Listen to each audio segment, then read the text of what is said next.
avocat international Jean de Dieu Momo, docteur Jean de Dieu Momo, ministre délégué auprès du ministre d'État, ministre de la Justice, garde des Sceaux, Jean de Dieu Momo. Il est l'invité de cet entretien exclusif. J'ai failli dire cette co-interview qui sera menée Jordan Doussefo Mekong Omar Guinoifeu face à un monument de la politique camerounaise bien connu qu'on ne présente plus. Jordan, bonjour. Merci, bonjour à vous Romaric, bonjour à tous nos téléspectateurs. Monsieur le ministre, bonjour et merci de répondre à notre invitation. C'est un plaisir d'accueillir chez moi pour la première fois votre télévision, Horizon 3. Vous êtes bienvenus et je vais me prêter au jeu. Peut-être en vous disant merci, quelle est la casquette avec laquelle vous souhaitez vous prêter à ce jeu? On en a présenté plusieurs. Oui, c'est vrai que je me suis perdu un peu dans mes casquettes. Mais je ne voudrais pas intervenir ici comme un membre du gouvernement, parce que je n'ai pas le droit de parler au nom du gouvernement, alors qu'il y a quelqu'un, donc c'est la responsabilité. Je ne suis donc pas ici au titre de ministre. Je ne suis pas non plus au titre du président du PADEC. Parce que si je parle au titre du président du PADEC, je serais partisan. Je souhaiterais être ici au titre de citoyen, d'avocat, de Maître Momo. Maître Momo, c'est vraiment celui que le public connaît le mieux. Maître Momo, c'est lui qui parle. On ne peut néanmoins pas détacher quand même de votre casquette. Vous êtes membre du gouvernement, Maître Momo. Oui, mais je ne voudrais pas que cela... parce que les positions du Maître Momo ne sont pas forcément les positions du gouvernement camerounais. Je ne peux donc pas parler à ce titre. Je ne voudrais pas... J'ai des positions parfois vraiment aux antipodes de ce que d'autres collègues peuvent avoir. Et je ne voudrais pas les heurter en prenant des positions. Je voudrais être libre, comme on a convenu, d'exprimer les positions du patriote africain qui jouit d'une liberté d'expression et qui ne soit pas contraint des pesanteurs partisanes politiques. Est-ce qu'on peut vraiment se départir de cette casquette-là, le même Maître Jean de Dieu Momo, lorsqu'on est déjà responsable politique et même membre du gouvernement? Bon, vous savez que je suis un chercheur en sciences politiques. Et en sciences politiques, ce qu'on enseigne, c'est qu'il faut justement apprendre à observer une neutralité axiologique. Il faut se départir des émotions. Il faut vraiment essayer de s'élever pour analyser froidement les situations. Bon, maintenant, est-ce que le côté officiel ne va pas influencer? Nous essayerons, n'est-ce pas, d'être aussi libres penseurs que nous pourrons l'être. Et on vous permet d'ailleurs de vous essayer. Dans nos investigations, ils sont très nombreux ceux qui estiment que vous êtes le ministre du peuple. Maître Jean de Dieu Momo, qu'est-ce que vous adressez à cela comme message? Moi, ça me plaît bien. Parce que quand j'étais dans l'opposition, on disait que je suis l'avocat du peuple. Donc, dans les années 2000, vous verrez dans la presse, on titrait l'avocat du peuple, l'avocat du peuple. Et devenu membre du gouvernement, on me dit je suis le ministre du peuple. Je dis, vous voyez, je n'ai pas changé. J'étais l'avocat du peuple, je demeure le ministre du peuple. Pourquoi? Je crois savoir que la définition du ministre, c'est le serviteur du peuple. Et si le peuple m'a donné cette qualification, c'est parce qu'il voit que je suis à son service. Que le président Paul Biya, qui m'a mis à son service, je fais exactement ce que le peuple souhaite que je fasse. Donc je le dois à celui qui m'a mis là. Et pour le nom duquel j'agis en tant que membre du gouvernement, j'agis au nom du président de la République qui m'a mis en fonction de ce que j'ai cette proximité avec le peuple. Je me réjouis de garder cette proximité avec le peuple. Parce que ils viennent me voir dans mon bureau, dans mon cabinet ici, ils viennent très nombreux. Je les reçois, je crois que je reçois plus que certains directeurs généraux. Et peut-être votre proximité aussi, ça c'est parce qu'on vous voit effectivement proche du peuple, vos activités quotidiennes, on vous voit faire du sport, genre le ministre. Aller manger à la briqueterie. Mais sauf qu'ils sont également des thèses politiques qui estiment que vous êtes un politicard nulard. Ou canular, c'est le mot qu'ils utilisent. Canular, je ne sais pas trop. Oui, vous savez, vous ne pouvez pas faire l'unanimité. Il faut bien qu'il y ait des gens qui vous critiquent. Ça permet de vous améliorer. Moi, je n'ai jamais considéré une critique de manière brutale. Je suis ministre délégué auprès du ministre de la Justice. C'est-à-dire celui qui a le pouvoir de poursuivre et de mettre en prison les gens. Vous verrez que je n'ai jamais porté plainte contre quelqu'un. J'ai reçu des... Par contre, on m'a porté plainte à 2 ou 3 reprises. Il y a 3 personnes qui m'ont déjà porté plainte. Soit disant que j'aurais insulté les Bamileke, soit disant que j'ai diffamé. Enfin bon, bref, des gens m'ont porté plainte. Mais moi, je n'ai jamais porté plainte. Qu'est-ce que j'essaie d'exprimer? Que la démocratie qui est appliquée au Cameroun est un véritable exercice qui marche. Parce que si on était dans la dictature, comme certains, ceux qui me critiquent et qui traitent de politicard de nulard, canular, parce que c'est compliqué. Canular et nulard, c'est vraiment pas la même chose. Un canular, c'est quoi? C'est pas la nullité. C'est un fake, quelque chose de... un mensonge quelque part. C'est normal. Je vais vous dire. D'autres disent que je suis celui qui ramasse les pierres qu'on lui jette pour construire sa forteresse. Précisément parce que je reçois ces insultes-là, j'ai attiré l'attention de quelqu'un qui est mécontent. Et je ne me fâche pas. Parce que j'étais comme lui hier. C'était moi qui jouais ce rôle-là, qui insultais les gens dans l'opposition radicale, que j'ai même traité de racaille à un moment donné, par la qualité des actions qu'on menait à cette époque pour entraver le pouvoir. Et tout ça est une somme d'expérience que je capitalise aujourd'hui pour construire. Et ce revirement politique, justement, vous a permis, Maître Jean de Dieu Momo, de bénéficier de la lourde confiance du chef de l'État. Est-ce qu'être membre du gouvernement, c'est une chance ou alors une opportunité pour vous, Maître Jean de Dieu? C'est une charge qu'il faut assumer, qu'il faut porter. C'est une croix. C'est une croix. C'est-à-dire au-delà des apparats, tapis rouge, sirène, gendarme, c'est une croix. Voyage. Mais c'est des voyages officiels. C'est des voyages de travail. Peu de personnes savent qu'on n'a pas de vacances. Les ministres ont congé de 2 semaines avec interdiction de sortie du territoire. Les 2 semaines doivent se passer à l'intérieur. Ça fait 5 ans que je n'ai pas pris de vacances. Moi qui prenais toujours 1 mois pour aller à Paris me pavaner, pour aller à Montréal, pour aller à New York ou à Washington, me pavaner. 5 ans, je n'ai pas mis mes pieds en France. Donc, les gens voient, et vous, de la presse, vous distillez cette image d'un gouvernement qui gaspille. Non. À l'intérieur, ce n'est pas ça. Les voyages, ce sont des voyages professionnels. Ce n'est pas des voyages d'agrément. Ce sont des voyages pour aller travailler pour le Cameroun. Quand je sors, c'est pour aller représenter le vert ou jaune de 237. Et pour aller chercher des avantages pour la population du Cameroun, pour le peuple du Cameroun, pour l'État du Cameroun. Ça se débat là-bas. Ça se débat là-bas. Hein. Parce que chacun essaie de tirer la couverture de son côté.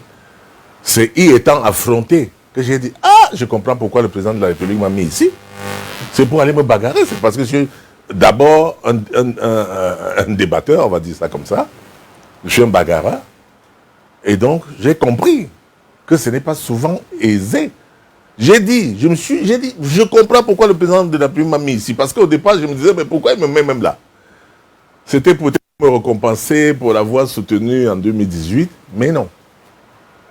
Il m'a mis là parce qu'effectivement, il sait que je peux représenter le Cameroun. Vous avez évoqué un élément, monsieur le ministre, la conception de certains Camerounais qui voudraient que le gouvernement est assez dépensier dans le cadre des actions menées sur le terrain. Et vous dites que ce n'est pas du tout le cas. Non, c'est pas le cas. Vous l'avez dit, vous exprimez ce soir en tant que patriote, mais il y a quand même ces informations relatives à l'achat de certains véhicules de fonction concernant certaines personnalités, les voyages à l'étranger. Qu'est-ce que vous dites donc aux Camerounais devant ces informations qui sont publiées?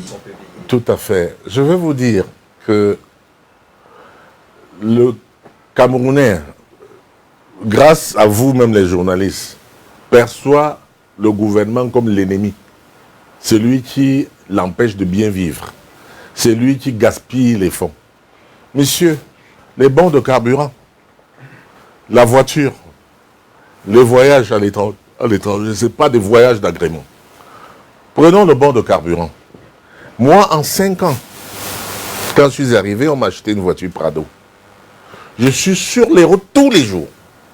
En 5 ans, j'ai fait plus de 147 000 kilomètres. 140. Allez regarder ma voiture que j'ai prise neuve. Allez regarder le compteur de ma voiture. Ce n'est pas des voyages d'agrément. Le membre du gouvernement n'a même pas non seulement n'a pas de vacances, qu'on prend 2 semaines de congé par an et que vous devez rester à portée de main, parce qu'il peut vous appeler à tout moment que vous venez. On peut vous appeler à tout moment.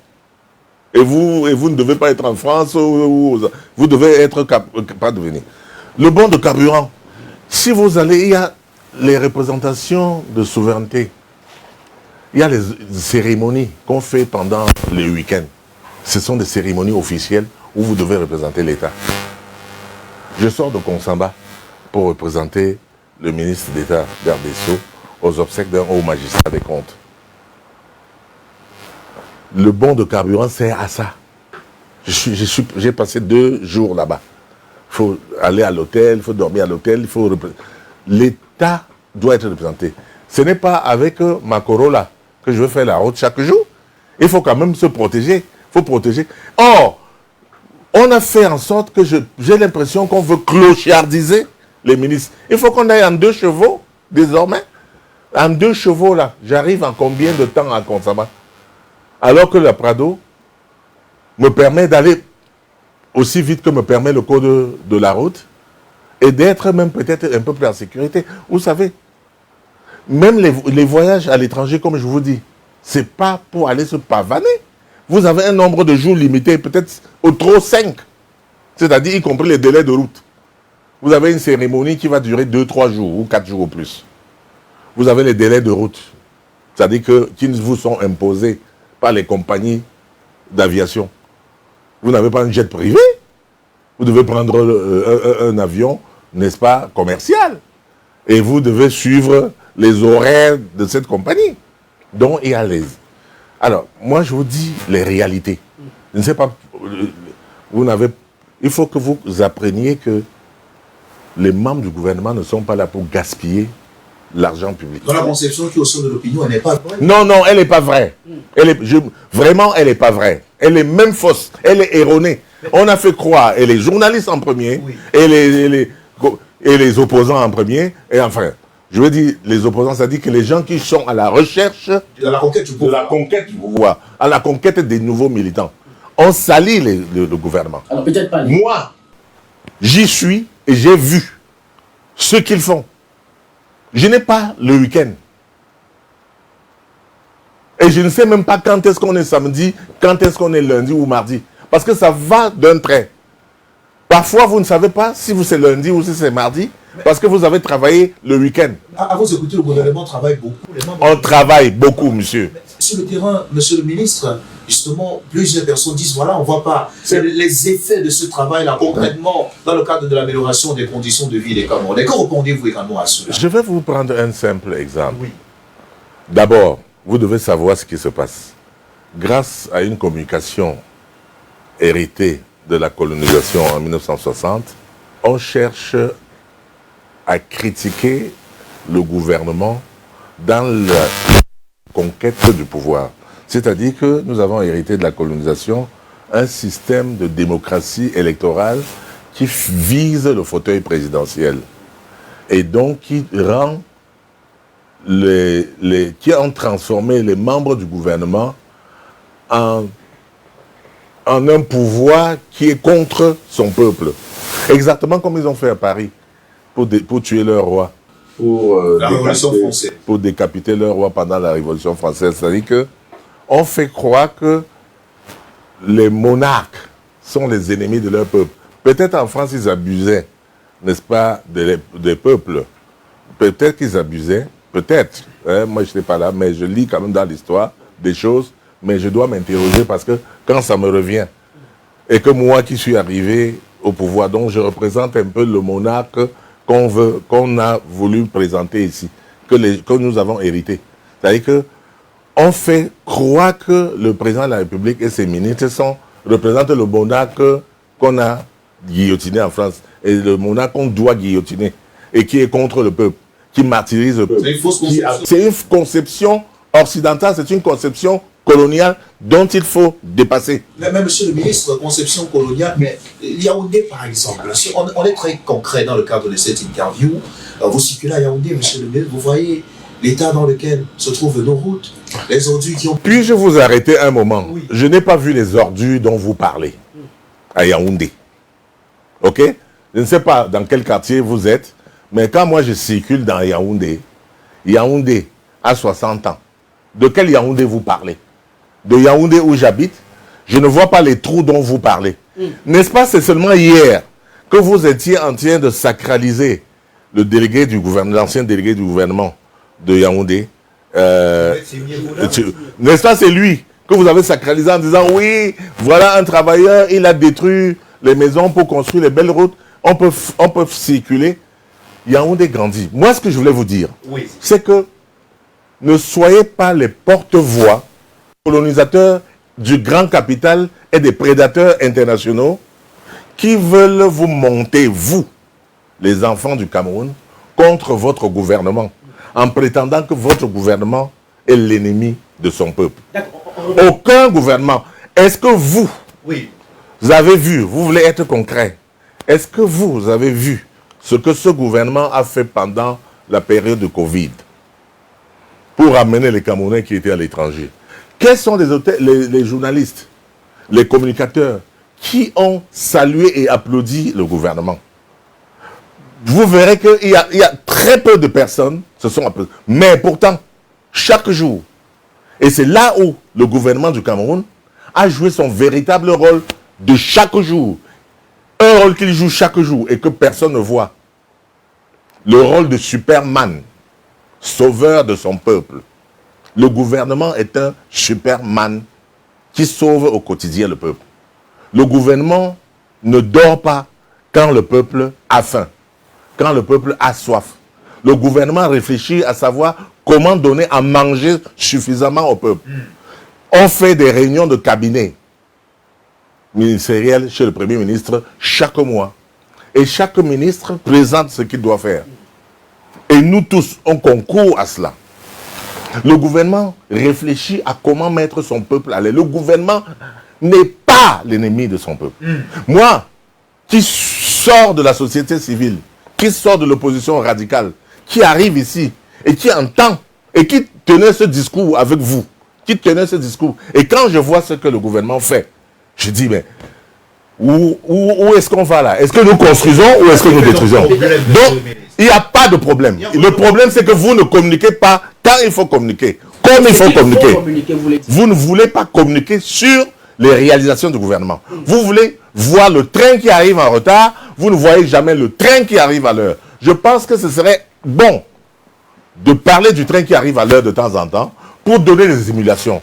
Pour donner à vos enfants, à vos propres enfants, le désir de devenir des ministres demain. Excellent. Parce que aucun enfant n'a envie de devenir ministre dans son pays. Puisque vous qualifiez les ministres de voleurs, de détourneurs de deniers publics, d'être dans les sectes. Qu'est-ce qu'on ne dit pas de moi? Moi, qui suis venu hier seulement. Qui sont en Kondengui, monsieur le ministre. Mais, monsieur, ceux qui sont de Kondengui, pourquoi ils sont à Kondengui? Parce qu'ils ont été coupables de détournement de deniers publics. Dans un système de justice qui fonctionne, qui sanctionne les malfrats, qui sanctionne les criminels, qui sanctionne ceux qui volent et détournent les deniers publics, qui ne peut donc pas encourager en même temps le détournement des deniers publics. Parce que quand on vous a mis ministre, on ne savait pas que vous viendrez voler. Quand on vous a mis ministre, c'était pour que vous serviez le peuple. Et il y en a qui arrivent là-bas et effectivement, au lieu de servir le peuple, trouvent plus facile de voler ce peuple. Mais on lutte contre ça. Mais est-ce que vous encouragez le gouvernement qui lutte contre ces fléaux? Qu'est-ce que c'est le détournement des deniers publics, puisque vous voulez qu'on en parle? Le détournement des deniers publics, c'est comme l'adultère. Nous, on combat l'adultère, c'est inscrit dans le code pénal, le détournement des deniers publics. Mais le détournement des deniers publics, c'est comme l'adultère parce que nous avons affaire à un corrompu et à un corrupteur qui agissent dans la nuit, en se cachant. Exactement comme font les adultérins. Et c'est le peuple qui est cocu ici. Et vous voulez mettre la responsabilité au chef de l'État et au gouvernement. Alors que nous combattons cela. Nous avons mis... On ne va pas mettre un gendarme devant la porte de chaque citoyen. Mais vous devez quand même faire sortir le fait que nous combattons cela. Les gens qui volent là, qui trichent, qui corrompent, ils sont contents entre eux. Alors, et c'est pour ça que nous devons les attraper. Vous semblez justement aller dans un sens précis. On a des parlementaires et même ceux de la société civile qui tout le temps font des revendications pour que les choses marchent. Vous semblez nous dire que vous croyez que ça peut marcher un jour. Ça marche. Les choses marchent. Sauf que c'est pas... Ça dit qu'il faut voir, c'est pas à pas. Vous comprenez, le processus, c'est pas à pas. Aucune nation ne va en courant. Nous gagnons des victoires chaque année. Prenons simplement la route. Comme vous dites qu'il n'y a pas de route, il n'y a pas d'électricité, il n'y a pas d'eau. Voilà le discours que j'entends. J'ai demandé à un d'entre eux, et tu charges ton téléphone sur le soleil? Hein? S'il n'y avait pas l'électricité, avec ton téléphone que tu écris là, tu as chargé ça sur le soleil? C'est parce que les gens ne veulent pas voir l'effort du Cameroun. Et j'ai dit, quand on nous a donné le Cameroun indépendant, quand les colonisateurs sont partis, il y avait combien de, comment vous appelez ça, d'adduction d'eau potable? Quel était l'état de Yaoundé? Yaoundé se résumait à la poste centrale, au palais présidentiel et à machin. Le président habitait où? À Anguissa, non? Anguissa, c'était un village. Vorada, c'était un village. Mokolo, c'était un village. Il faut admettre que le temps passe et que ces villages ont été englobés. J'ai entendu parler de Nkolomé 5. Oh, on n'a pas goudronné Nkolomé 5. Oh, on n'a pas bitumé Nkolomé 5. Qui connaissait même Nkolomé 5? C'était pas un village éloigné, perdu dans la forêt là-bas. C'est devenu une ville, monsieur. C'est-à-dire que vous devez constater que on a grandi. L'évolution vous satisfait? L'évolution est satisfaisante. Elle vous satisfait? Oui, bien sûr. Et les faits qu'on fait là, chaque jour, on ne va pas quand même... Maintenant qu'on a mis le goudron en commerce, là, vous parlez de quoi? Plus personne n'en parle, n'est-ce pas? C'est ça que je vous reproche. Lorsque vous avez créé, oh, commerce, je comprends, c'est une demande sociale légitime. D'accord. Les cris du peuple, c'est pour dire que donnez-moi, donnez-moi. Mais le peuple, c'est comme les enfants. Dès qu'on donne, ils se taisent, ils mangent et ils échouent. Vous souhaitez que lorsqu'on donne, on revienne encore... Que vous parlez, que vous appréciez. En disant merci. Pourquoi ne pas dire merci? Pourquoi? Le merci encourage, n'est-ce pas? Prenons l'échangeur d'Obala. Hein? Vous avez vu l'échangeur là? Quand j'en ai parlé il y a à peine 2 ans, on disait, oh, c'est un pays de maquette, c'est un pays de maquette. Depuis qu'on a fini la construction d'Obala, qui en parle encore? Est-ce qu'on a dit que oui, ce n'est plus les maquettes? C'est une réalité. La route qui passe là, monsieur, la route qui va à Tibati là, est-ce que vous avez apprécié? Il faut arrêter ça, monsieur. Peut-être parce qu'ils attendent toujours la fin de l'autoroute entre Douala et Yaoundé qui avait été annoncée par les autorités, monsieur le ministre. Mais la question... Vous êtes un pessimiste, monsieur. Laissez-moi la liberté. Et vous êtes trop jeune. Parce que vous ne voulez pas comprendre les évolutions. Vous avez l'argent pour construire les autoroutes là? L'autoroute là a été construite avec l'argent qui était disponible. Vous avez quoi? Votre budget? Il vient de passer à combien? Vous savez quel est le budget de la ville de Paris? Une ville de Paris qui a le métro, qui a le bus, qui a les attractions d'eau potable, qui a l'électricité. Les villes là, anciennes là, ils ont tout ça. Mais vous, on nous demande chaque année, est-ce qu'on a construit au moins 300 km de route, monsieur? Pendant que vous vous plaignez de l'autoroute. Parce que vous relayez là un discours que j'entends. Oh, l'autoroute n'est pas achevée. C'était promis, c'était promis. Vous croyez que le gouvernement qui a besoin de cette autoroute pour rejoindre Douala et gagner plus d'argent en termes de flux économique peut se saborder, peut avoir l'argent et refuser parce qu'il ne vous aime pas, vous, parce qu'il n'aime pas son peuple? C'est le discours que vous voulez dire. Qu'on a promis, on n'a pas fait. Vous êtes peut-être même pas encore marié. Quand vous aurez des enfants, vous croyez que tout ce que vous promettez, vous ramenez à la maison? Vous ramenez par rapport à votre salaire, monsieur. Quel est votre salaire? Quel est le salaire de l'État du Cameroun? Quel est le budget de l'État du Cameroun? Il fonctionne à partir de ça. Ne relayez pas ce discours. On vous a parfaitement. On vous a parfaitement. En raison de ce plaindre, monsieur le ministre. Le gouvernement fait un travail de qualité.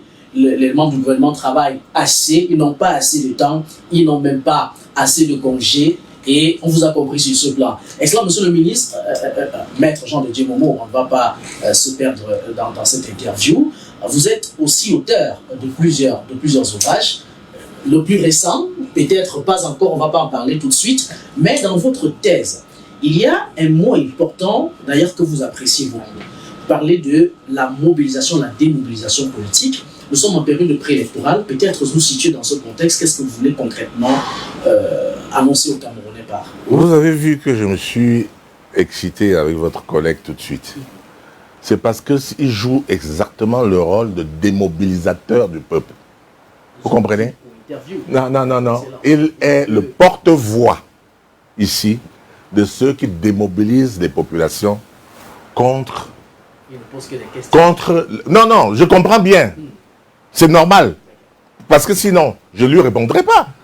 Je lui réponds, à travers lui, je réponds à ceux, qui le représentent. Donc il ne faut pas qu'il croie, ce n'est pas une affaire personnelle. Non du tout. Je réponds, c'est même pas lui. Voilà. C'est mandataire, c'est lui qui l'ont mandaté.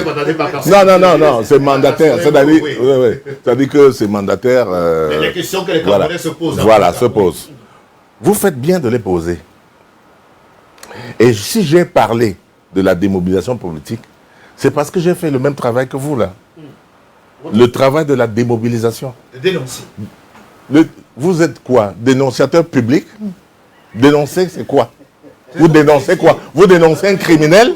C'est ça, vous voyez, même le langage. Le langage montre que vous traitez le gouvernement en criminel. Vous dénoncez qui? Un voleur? Un criminel? Vous dénoncez où? Pour qu'il fasse quoi? Devant la justice, on dénonce un criminel pour que la justice l'attrape et le punisse. Vous dénoncez l'État, le gouvernement à qui? À l'État, à l'opinion publique, pour que l'opinion publique ne vote plus le gouvernement. C'est ça, non? Vous dénoncez. C'est ça le mot dénoncer, qui constitue la démobilisation. Vous n'êtes pas d'accord avec ce mot? Non, monsieur, c'est un mot criminel. Je suis avocat pénal. Dénoncer, c'est un mot criminel. Vous dénoncez l'État. Vous dénoncez un criminel, un violeur, pour appeler la vindicte populaire sur lui. Vous dénoncez le gouvernement pour appeler la vindicte populaire sur le gouvernement, afin qu'on rejette le gouvernement et le président Paul Biya, qui est leur chef, et que votre gouvernant ou votre gouvernement le remplace. Hein, vous comprenez? C'est ça. Le rôle de la dénonciation, c'est pour que vous voulez qu'on déteste ceux qui sont là, afin que ceux pour lesquels vous roulez puissent prendre la place et vous donnent l'eau, l'électricité, les routes à gogo, comme vous voulez, chaque jour. Mais c'est un mensonge. Parce que j'ai fait ça, monsieur. Alors, je sors de là. Voilà. Je suis de cette école-là. Hein? J'ai grandi dans la rue politique. OK? J'ai fait mes classes dans la rue, dans la boue politique, à Douala. Et maintenant, j'aborde la tenue du patriote, guidé par l'intérêt général, guidé par l'intérêt du peuple. et je vois les entraves qu'on met dans les pieds du gouvernement pour qu'ils ne servent pas justement le peuple. Je vois les entraves qu'on met dans les pattes du gouvernement pour que le peuple là ne voit pas ses réalisations, afin que le peuple soit détourné de lui. Mais ce faisant, monsieur, vous faites le jeu du prédateur, vous faites le jeu de l'étranger, vous faites le jeu du grand capital qui guette nos ressources, qui veut s'accaparer, qui a même peut-être monté ces gens-là qui vous envoient pour détruire, pour prendre la Bastille. Ils ont monté ces gens, comme ils les ont montés chez Kadhafi, en Libye, pour détruire et tuer Kadhafi. Et qu'est-ce que le reste? La Libye reste quoi aujourd'hui? Ils ont réussi à dire que oui, Kadhafi est vieux. Il a fait 48 ans ou 50 ans de pouvoir. Quand ils ont fini de dire ça, et de monter le peuple contre le dirigeant, ils ont... Qui exploite le pétrole là-bas? Qui a perdu, qui a gagné? C'est ce qu'ils font ici. Vous transformez en ennemi du peuple, mais en ennemi du pouvoir. Pour lutter contre le pouvoir, et en réalité, c'est pour rendre misérable votre propre peuple. Parce que quand ils vous ont monté pour prendre la Bastille présidentielle, c'est parce qu'ils veulent se servir et c'est parce que le président ne leur donne pas ce qu'il veut. Puisque le grand capital, et c'est de ça qu'il s'agit, monsieur, ce n'est pas une guerre entre l'opposition et le pouvoir. C'est une guerre, quand on est assis là où je suis assis, on constate que l'opposant, c'est un patriote qui aime son pays, qui veut construire son pays, mais qu'on a capturé, qu'on détourne pour servir la cause du grand capital, pour servir la cause des prédateurs de l'Afrique. Ce dont je parle, ça ne s'applique pas seulement au Cameroun, ça s'applique à l'ensemble des pays qui ont accédé à l'indépendance en 1960, dans les années 50-60, que ce soit la Guinée, que ce soit le Gabon, ça s'applique à nous tous, Côte d'Ivoire. La stratégie, c'est d'opposer le peuple contre le pouvoir, afin de fragiliser au peuple de mieux se faire entendre. Non. Dans notre contexte, le peuple se fait entendre. Il y a des problèmes auxquels font face justement ces populations. Jordan parlait tout à l'heure de la montée en puissance de la vie chère. De l'autre côté, la taxe qui ne cesse d'augmenter. Peut-être que c'est un moyen pour nous de faire entendre. Écoutez, je vous ai dit, il y a une chose. Parfois, le peuple crie d'une manière tactique pour avoir plus que l'autre. Et c'est normal. Une tribu, c'est normal. Oui. Comme vous l'avez dit. C'est normal. Oui. On peut crier à Kolmé 5. Dès que Kolmé 5 est bitumé, on oublie, non. Qui va parler de Colbison? Il faut que Colbison prenne la relève. Koubala prenne la relève. Les gens, chacun tirant la couverture tribale de son côté. Je parle de la couverture tribale de son côté. La couverture communautaire. Chacun voulant que sa communauté ait plus de bénéfices dans ce qu'ils ont appelé le partage du gâteau national. C'est-à-dire qu'ils considèrent que c'est un gâteau qu'on mange. Donc chacun, on doit partager. Donnez-nous, chacun doit couper sa part. Donnez-nous tel nombre de kilomètres de route. Donnez-nous tel nombre de... Donc c'est logique. C'est normal que le peuple dise cela. C'est vraiment compréhensible. Mais ça déborde seulement lorsque vous y croyez. Au lieu que ce soit une stratégie pour avoir plus de parts de gâteau que les autres, que ça devienne maintenant une stratégie de renversement du pouvoir au profit du grand capital. Parce que le danger, c'est là. Quand les enfants d'une même maison se bagarrent, ils ouvrent la porte. Ils sont trop concentrés dans leur bagarre. Et c'est l'ennemi. Le maître Ali Boron, n'est-ce pas? Le troisième larron.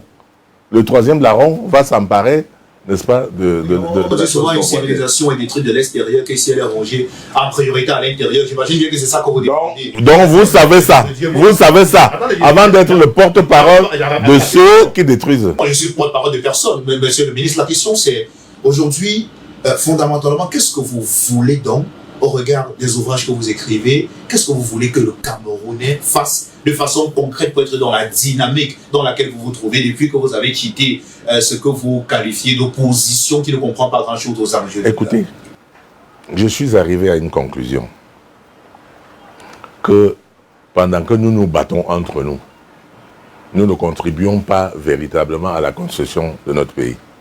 D'accord, pendant 30 ans, j'ai dénoncé, comme vous avez dit, dénoncer ci, dénoncer ça. Quand vous dénoncez le criminel, c'est pour qu'il s'échappe ou bien pour qu'il se réajuste, non? Si c'est un violeur, il s'enfuit. Bon, quand vous dénoncez l'État sur une mauvaise route de Colmessin, il voit qu'effectivement la population a grandi de ce côté-là. Et la route qui est là, elle est rafrote, elle est poussiéreuse. Donc, essayons de concentrer les énergies sur cette route. Parce que le budget est petit. On ne peut pas faire toutes les routes du Cameroun le même jour, on ne peut pas. Donc ne rêvez pas. On ne peut même pas le faire dans 100 ans. J'aime prendre souvent l'exemple du ministre de la Justice, garde des Sceaux, Laurent Esso, sur les prisons. Lorsqu'on lui demande... La surpopulation carcérale. La surpopulation carcérale ou les autres choses. Que la loi dit qu'il faut construire les tribunaux dans chaque arrondissement, les prisons dans chaque arrondissement, pour lutter contre la surpopulation carcérale. Oui. D'accord? Sa réponse a fait sourire les députés. C'est Cabral Libi qui lui posait la question. Il a dit, nous avons 360 arrondissements. C'est pour vous donner une image. Nous avons 360 arrondissements. Si nous faisons l'effort de construire un tribunal par an, celui de Colmessin, ou bien celui de je ne sais pas moi où, d'un des arrondissements. Ça fera 360. Ça fait 360 ans, ça dit 360.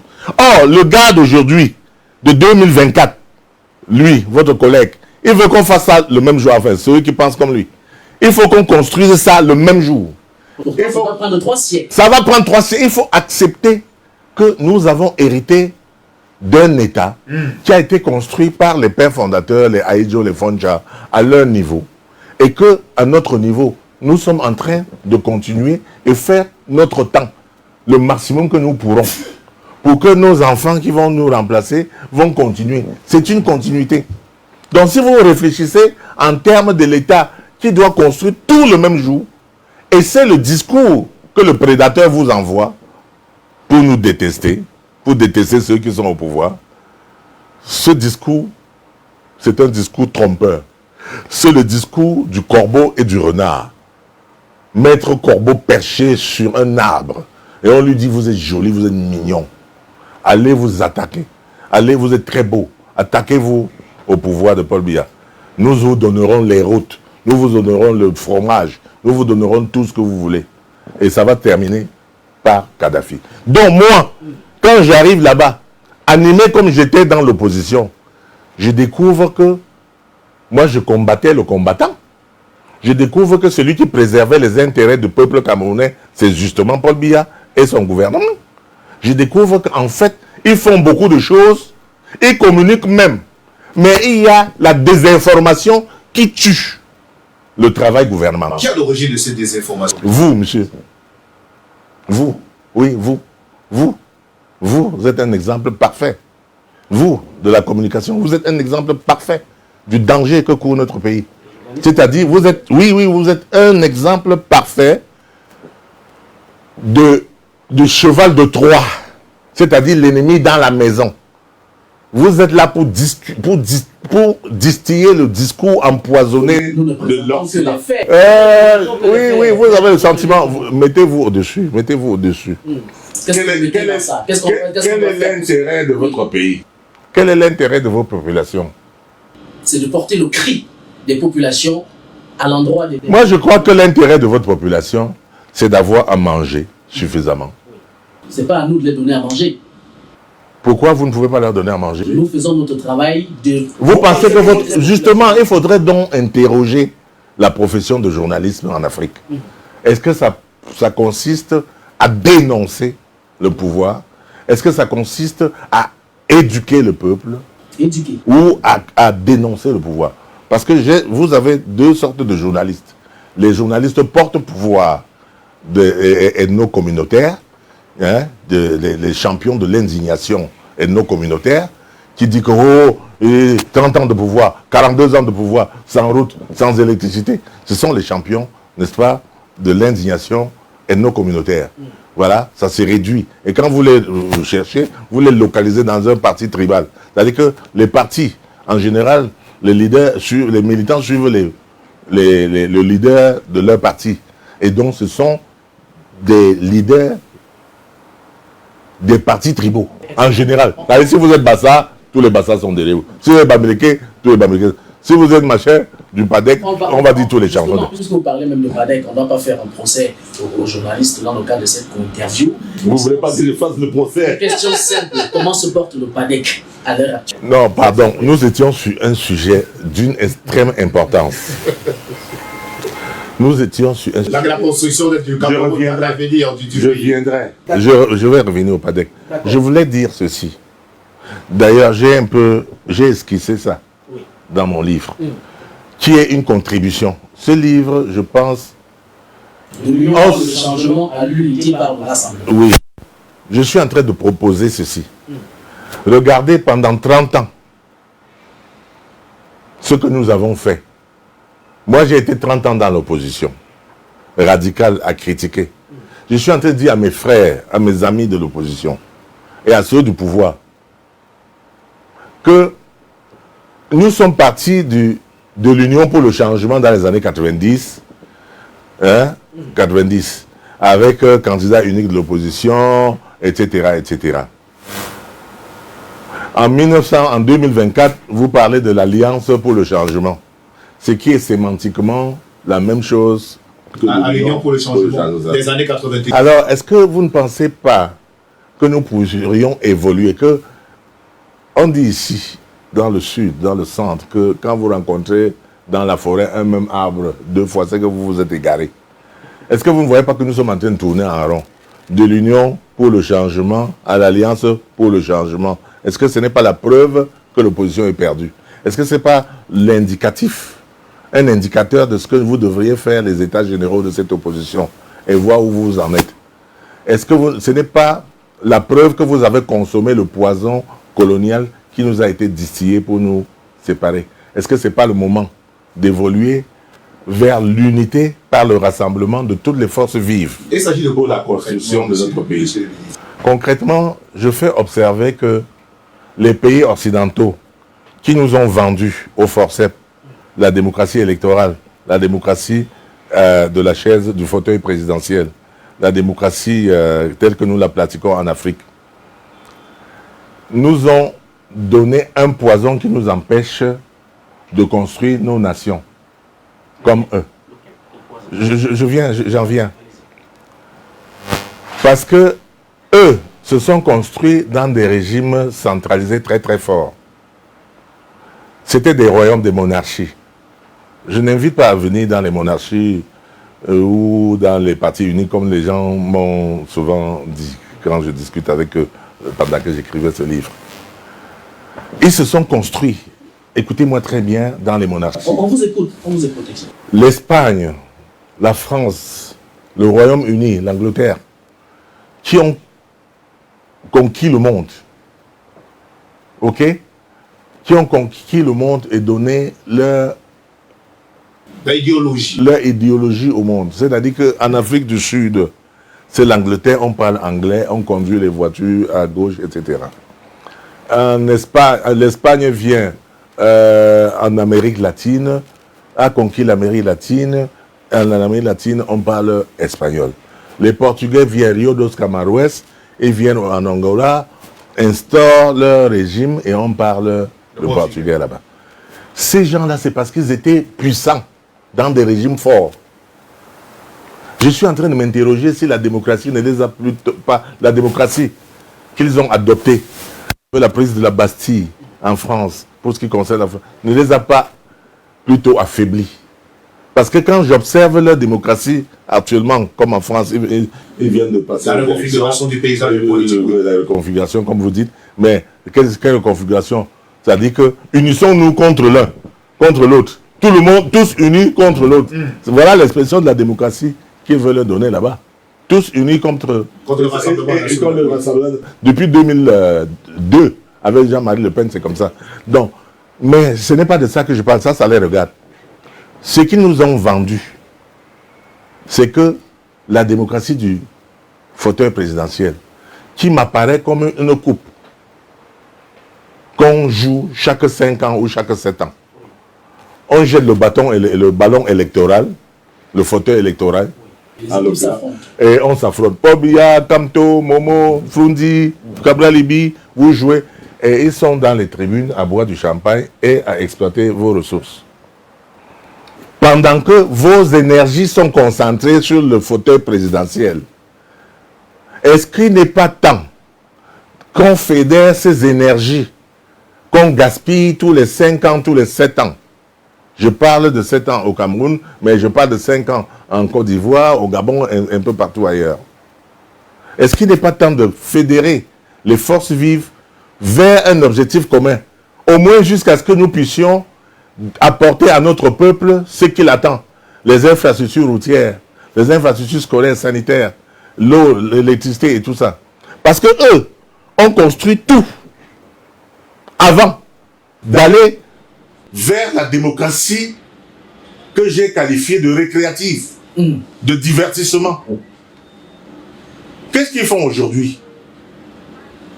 Ils font la commémoration de la Première Guerre mondiale, la commémoration de la Deuxième Guerre mondiale, après la fête nationale.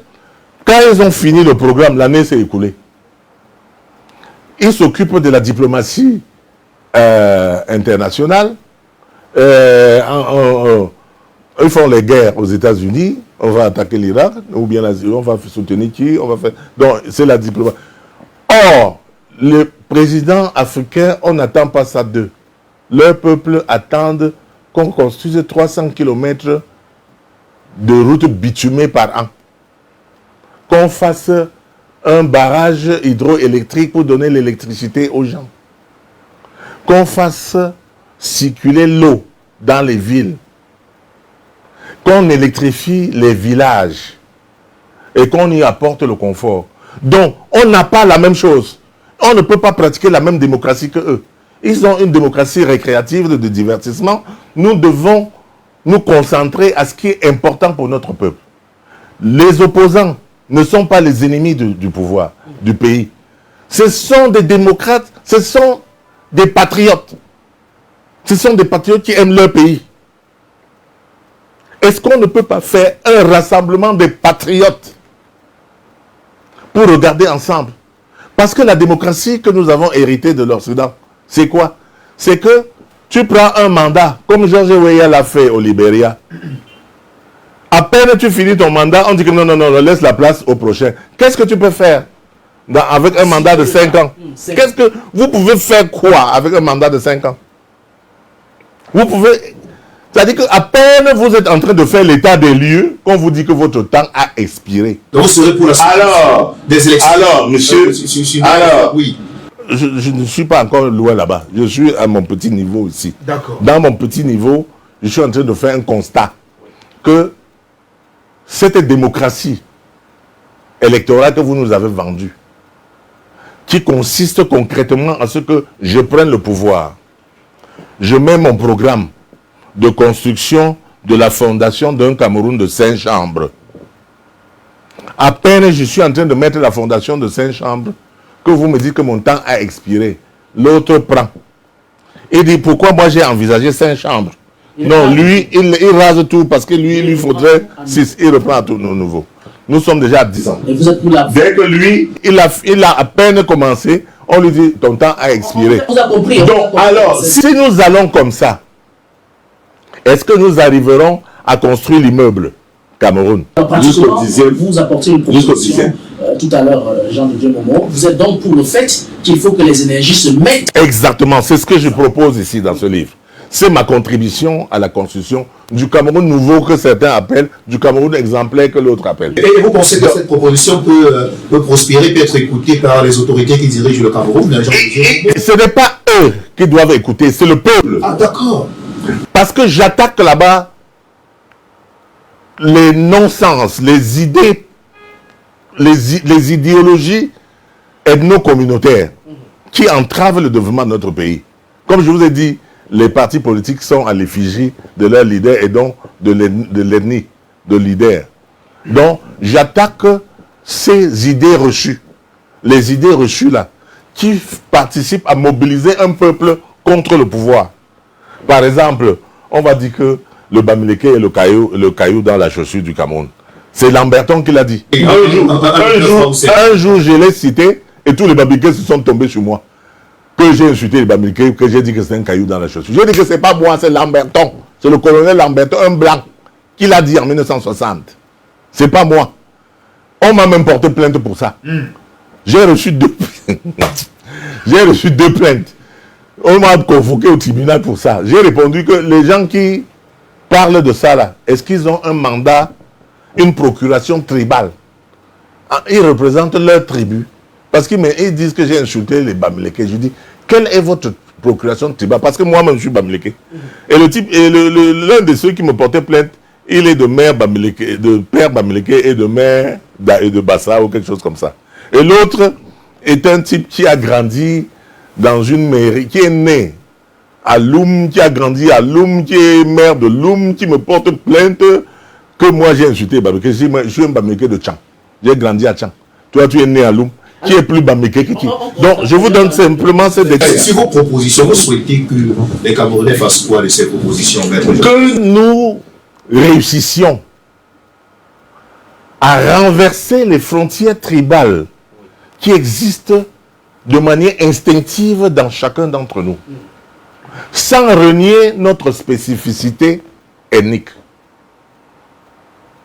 Que nous fassions ce que nous avons fait lorsque Bakassi a été attaqué. Nous nous sommes tous unis. Nous nous sommes sentis tous concernés. Que nous fassions ce que nous venons de faire en 2021. Cannes Total Énergie 2021. Tous les Camerounais se sont assemblés, constitué un bloc solide. Il n'y avait plus d'opposants. Il y avait le Cameroun nation. C'est vers la nation que nous devons aller. On a déjà un État, mais il faut une nation, une unité nationale. Il faut une nation. Qu'est-ce qu'on a fait? Qu'est-ce qu'on a constaté pendant la Cannes Total Énergie? Qu'une journaliste nigériane a osé dire qu'elle n'a pas dormi parce qu'il y a eu le moustique dans sa chambre. Le lendemain, tout le monde était uni contre elle. Vous avez vu ça? Tout le monde a dit, hein? C'est qui même? Nous avons le droit, a dit un autre gars que j'aime bien citer, Général Valsero, qui est un gars aussi qui est un peu égaré et qui va retrouver le bon chemin peut-être un jour. C'est mon fils, c'est mon petit frère. Alors, Valsero, lui, il a dit, nous avons le droit d'insulter notre pays, mais on ne cède pas ce droit à quelqu'un d'autre. Ne vous avisez plus jamais à parler mal de notre pays. Vous êtes d'accord avec ça? Voilà, nous sommes d'accord avec ça, parce que c'est l'unité là que nous voulons. C'est ça, cet esprit, collectivement, pour affronter le destin commun. Pour et contre qui? Pour la nation, pour le pays.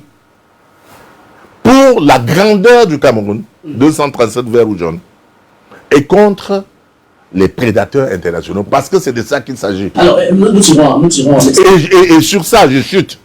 J'invite donc la diaspora à s'unir avec les compétences nationales pour l'exploitation de nos ressources.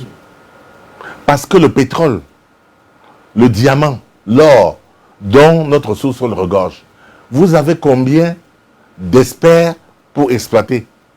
C'est eux, le grand capital, qui viendra exploiter votre or, qui viendra exploiter votre pétrole, et qui prendra 90% et vous donnera 10%.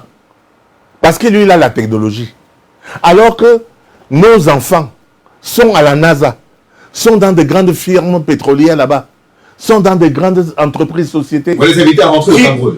À venir peut-être pas rentrer, mais à venir donner leur expertise. On ne peut pas leur dire de rentrer sans qu'il y ait un... Les garanties. Oui, parce que lui, il veut bien vivre aussi. Hein? Il est parti pour un meilleur... On les invite, et le président de la République a mis un cadre d'accueil de la diaspora au ministère des Relations extérieures. Il y a toute une direction qui s'occupe de ça. À l'Assemblée nationale, il y a également tout un département qui s'occupe de ça. Donc, si vous voyez que si on jette, Romaric, si on pose un diamant ici, qui n'a pas été traité, je suis persuadé que beaucoup d'entre nous, y compris moi, on ne va pas reconnaître que ça c'est un diamant.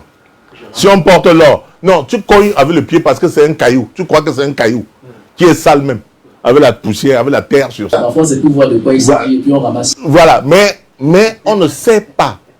Ce que je veux dire, c'est que il faut que nous puissions former, et je crois que vous avez parlé de ça, former les gens, les jeunes, qui vont reconnaître que ça c'est un diamant, ça c'est un machin, ça c'est un truc.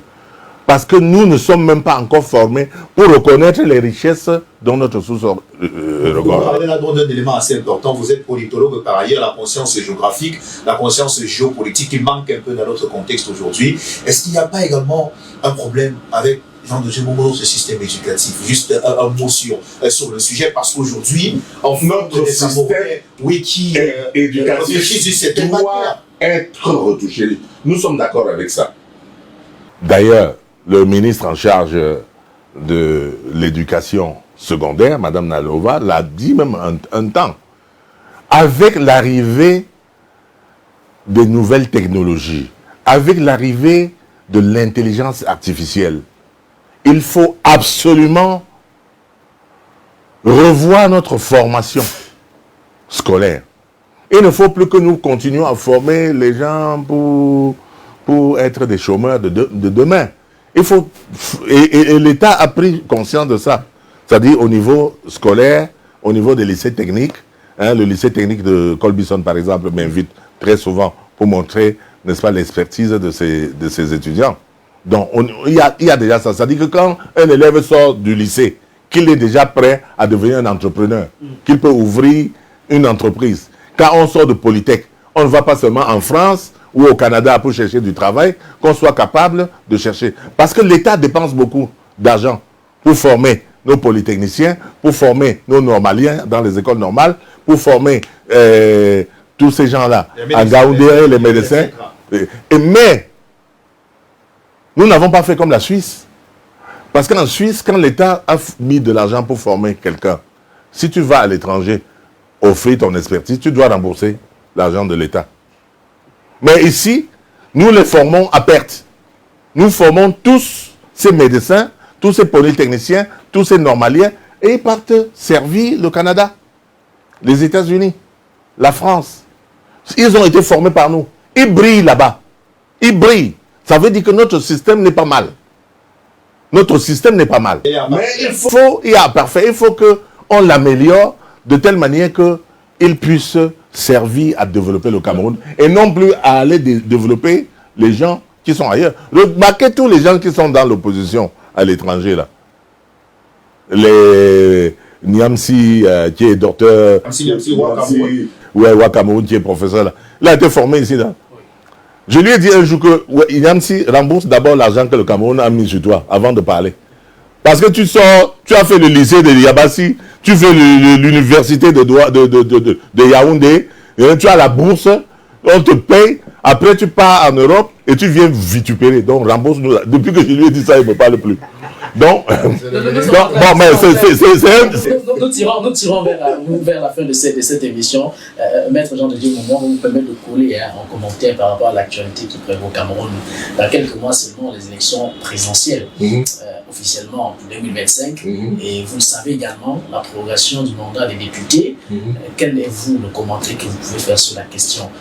On vous reconnaît accompagnateur, servant du chef de l'État.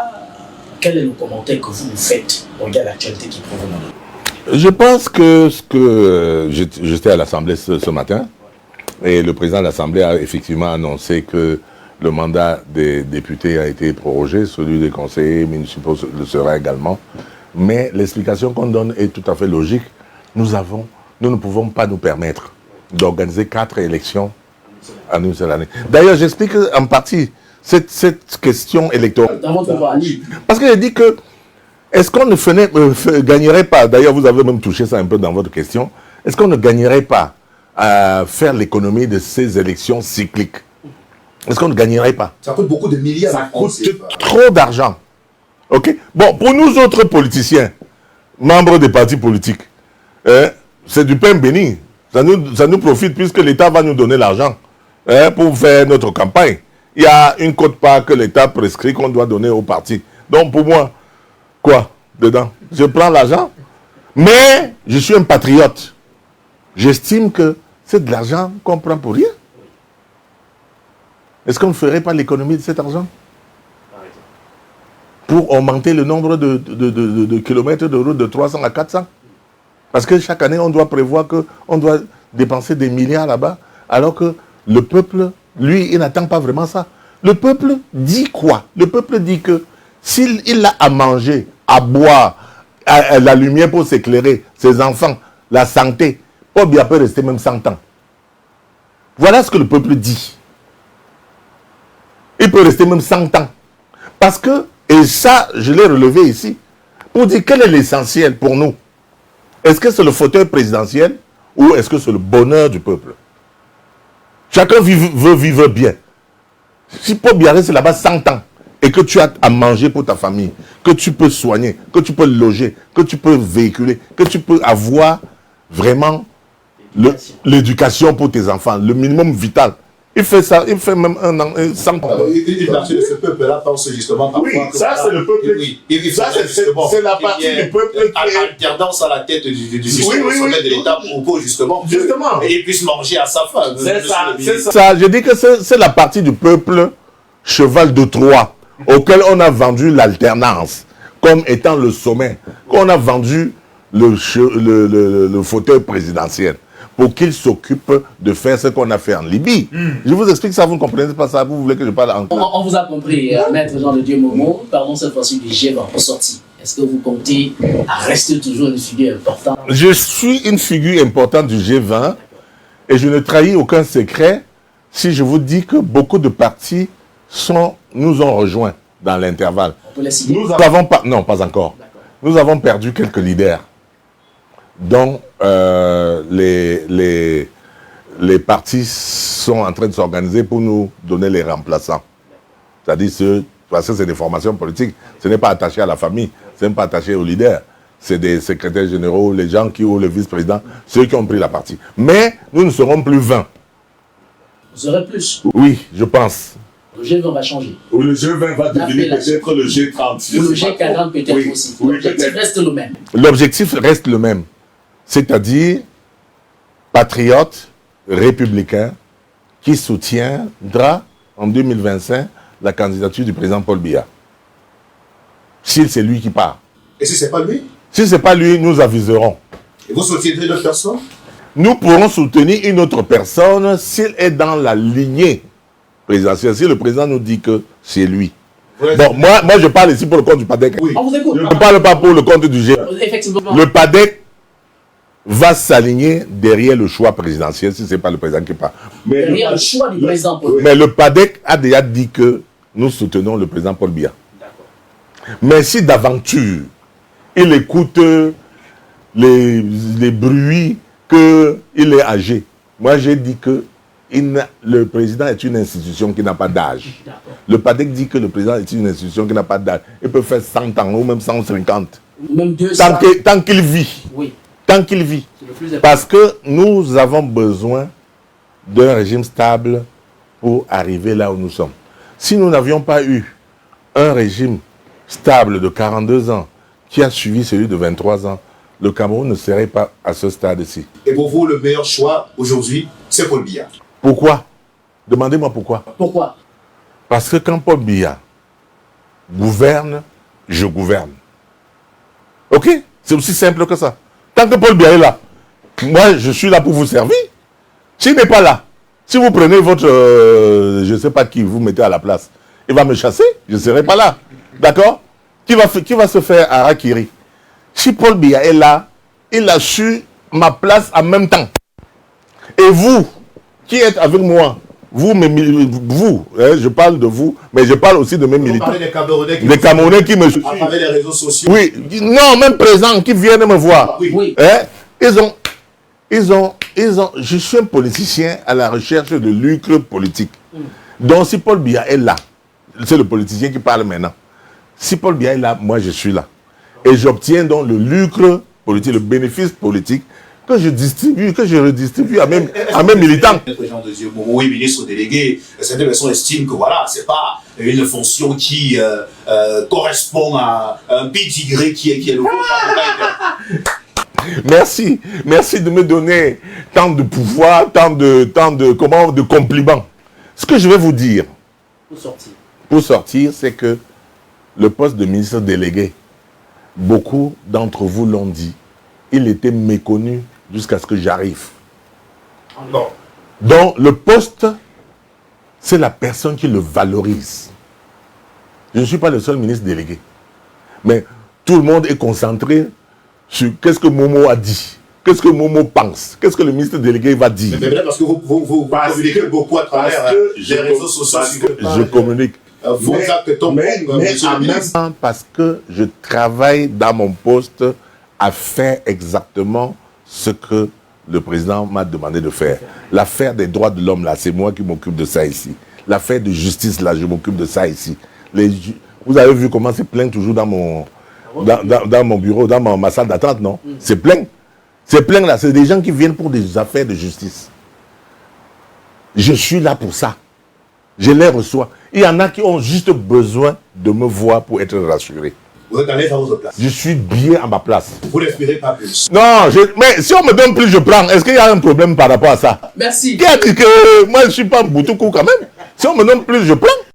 Et je fais exactement la même chose, c'est-à-dire que je valorise le poste. Oui, et je mets en implémentation les recommandations du chef de l'État, Paul Biya. Et en étant avec ce peuple-là. Le peuple demande qu'on me donne même plus. Merci. Parce qu'il espère avoir plus. Je leur ai dit que même là où je suis, je vous donne déjà ce que beaucoup qui étaient à ma place n'ont pas donné à ce peuple. Maître Jean de Dieu Momo, Voilà. on vous remercie justement pour avoir accepté vous prêter à ce jeu face aux caméras d'Horizon 3 TV. Merci, c'est moi qui vous remercie de m'avoir permis de m'extérioriser, de me tirer les verres du nez, parce que ça faisait longtemps que je ne m'étais pas adressé à la presse.